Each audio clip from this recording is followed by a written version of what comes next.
बात हो रही थी जहानत के ऊपर। जहानत के टॉपिक को आगे बढ़ाते हैं और देखते हैं मज़ीद कौन सी डेफिनेशंस हैं जिनको हमें देखना चाहिए। पहले की तरह हम सिर्फ यहाँ पे फोकस कर रहे हैं रेड वर्ड्स के ऊपर। ये वो करैक्टरिस्टिक्स, वो फीचर्स हैं जो मुख्तलिफ तारीफ़ों के अंदर हमें जहानत के बारे में मिलते हैं। पहली डेफिनेशन आप देखिए इनकाटा वर्ड इंग्लिश डिक्शनरी की, learn facts and skills and apply them. वही बात जो हम पहले देख चुके हैं। अगली डेफिनेशन में हमारे पास अडप्ट का वर्ड आ रहा है। फिर हमारे पास आ रहा है calculating, reasoning, perceiving, relationships and analogies and retrieving information. Retrieving, reasoning तो हम पहले बात कर चुके हैं। यहाँ पे इंटरेस्टिंग चीज़ हमारे पास आई है रिलेशनशिप्स और एनालॉजीज़ की। जो भी बिहेवियर है, जो भी रिलेशनशिप है मुख्तलिफ अशिया की आपस में एक दूसरे के साथ, एक बंदा है तो वो दूसरे बंदे से कैसे इंटरेक्ट कर रहा है, बंदा जानवर से कैसे इंटरेक्ट कर रहा है, मशीन से कैसे इंटरेक्ट कर रहा है, क्या अंडरस्टैंडिंग आपस में, क्या रिलेशनशिप डेवलप हो रहा है, इसकी अंडरस्टैंडिंग का नाम जहानत है इस डेफिनेशन के हवाले से।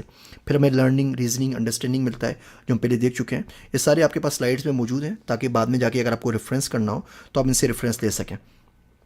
फिर हमें डेफिनेशन मिलती है लर्न, अंडरस्टैंड एंड थिंक, यानी कि सोचने को उन्होंने जहानत में शामिल कर दिया है। फिर reason, apply knowledge, adopt, reason, plan and solve जो हम पहले डिस्कस कर चुके हैं। हम आगे चलते हैं तो हमें मिलता है acquire knowledge, learn and understand, comprehend, understand and profit. ये मिलती जुलती डेफिनेशन है जो हमने शुरू के अंदर देखी कि हम किसी चीज़ से किस तरह फ़ायदा उठा सकते हैं। आगे चलते हैं, यहाँ पे हमें बात मिलती है बड़ी इंटरेस्टिंग सी, a composite of several functions. ये साहब बोलते हैं अनास्तासी साहब कि ये कोई एक चीज़ नहीं है, मुख्तलिफ़ चीज़ें, मुख्तलिफ़ फंक्शंस, मुख्तलिफ़ प्रॉपर्टीज़, मुख्तलिफ़ खुसूसियात और काबिलियतें हैं जो मिल के जहानत को बनाती हैं। असल इसका जो मकसद है वो ये है कि आप किसी भी कल्चर के अंदर, अपने माहौल के अंदर सर्वाइव कर सकें। तो अगर आप पाकिस्तान में और पाकिस्तान में सर्वाइव कर जाते हैं तो ज़हीन है, आप अमेरिका में और अमेरिका में सर्वाइव कर जाते हैं तो ज़हीन है। हो सकता है कोई बंदा जो अमेरिका में गाड़ी ड्राइव कर रहा हो वो कराची में आके ड्राइव ना कर सके, उससे बिल्कुल ड्राइव ना हो और वो एक्सीडेंट पे एक्सीडेंट करे और शायद उसका कोई हादसा उसको पेश आ जाए, तो हम उसको ज़हीन नहीं कहेंगे क्योंकि वो ज़हीन तो था अमेरिका में अपनी इन्वायरमेंट के अंदर, लेकिन पाकिस्तान में आके बेचारा बुद्धू या बेवकूफ़ हो गया कि उसको ड्राइविंग करनी नहीं आई। अब ये एक डिबेटेबल बात है कि क्या हम जहानत का मियार सिर्फ ड्राइविंग ही रखेंगे या बाकी चीज़ें और बाकी फ़ैकल्टीज़ को भी देखेंगे। इस चीज़ को हम आगे डिस्कस करते हैं। Capacity to think, knowledge of the world, reason. अब नॉलेज ऑफ द वर्ल्ड बड़ा इंटरेस्टिंग है। हो सकता है एक शख्स गांव में रहता है, अपना काम बखूबी अंजाम देता है, काश्तकारी करता है, फसल उगाता है, सारे काम करता है, लेकिन उसको नहीं पता कि अमेरिका का सदर कौन है। तो इस डेफिनेशन के हिसाब से क्या हम उसको ज़हीन नहीं कहेंगे?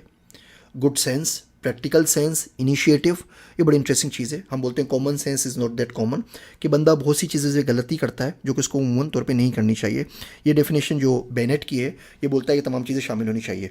बाय द वे ये ए बेनेट जो है ये वही साहब हैं जिन्होंने 1914 के अंदर दुनिया को IQ टेस्ट का कंसेप्ट दिया और इसको आगे जाके हम मज़ीद डिटेल में देखते हैं। आगे चलते हैं, सॉल्व न्यू प्रॉब्लम्स। तो अगर आप पुराने प्रॉब्लम्स को जो सॉल्व होते हुए आए प्रॉब्लम को सॉल्व करते हैं तो क्या आप ज़हीन नहीं होंगे?